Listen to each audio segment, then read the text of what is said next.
the bill that Mr. Mueller alluded to in his opening statements is something that we put out last year. It's called Ending Trade Cheats, and basically it's giving the private sector a private right of action to become more of a force multiplier on all these. There's so many complaints coming into customs that they can't process all of them. What we're trying to do is give the private sector a vehicle, a pathway for being able to do it so that China doesn't continue to flood the zone. What they're doing is they're just flooding the zone, making it very difficult for enforcement actions to go through just through sheer numbers. So I hope you'll take a look at that bill. We'd like to get it done this year.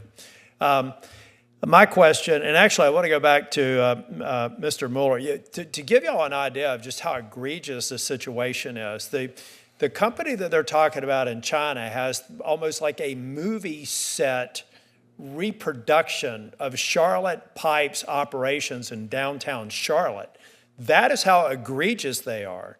And then they are stamping a Charlotte Pipe brand on a pipe and exporting it. I mean, this is just how shameless, in plain sight of the Chinese government, how anybody could spend hundreds of thousands of dollars in a lawsuit in a country that respects the rule of law and not prevail demonstrates just how much work we have to do to get to a fair trading relationship with the Chinese Communist Party now. And I share Senator Moody's position. It's not a fight with the Chinese people. It's the leaders of a country who are building some of their success on the backs of American innovation.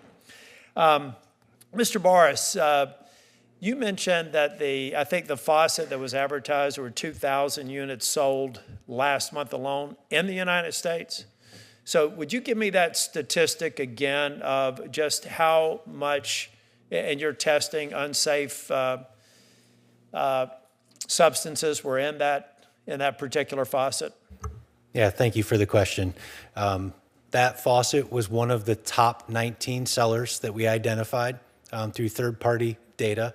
We worked with IAPMO to independently have that faucet evaluated.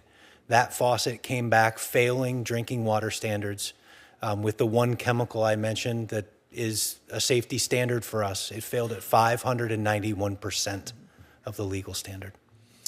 And do we have a way of knowing who has those faucets? Unfortunately, no. Were they sold through big box retailers online or combination thereof? How did they get into this country and into homes?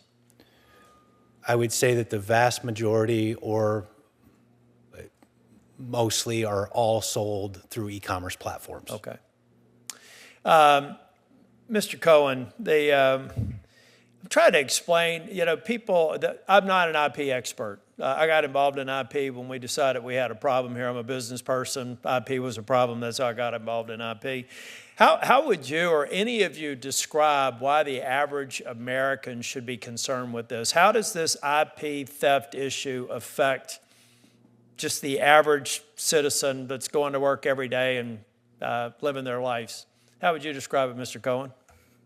It's a great question, and actually, I think we could do a better job in this country of getting people to understand what the IP system does. I think we all know here that it's in our Constitution, it's in our foundational documents and how we've evolved as a country, that it rewards inventors, and we have our Thomas Edison and Edwin Land and other people in the back of our mind that we want to support, and that it protects brands, and to a degree, to a not insignificant degree, it protects consumers who rely on those brands. And in addition, it protects creation. We are all creators in some way, whether it's our write letters to family or notes or memoirs or something we might paint as a kid, and that's what copyright does.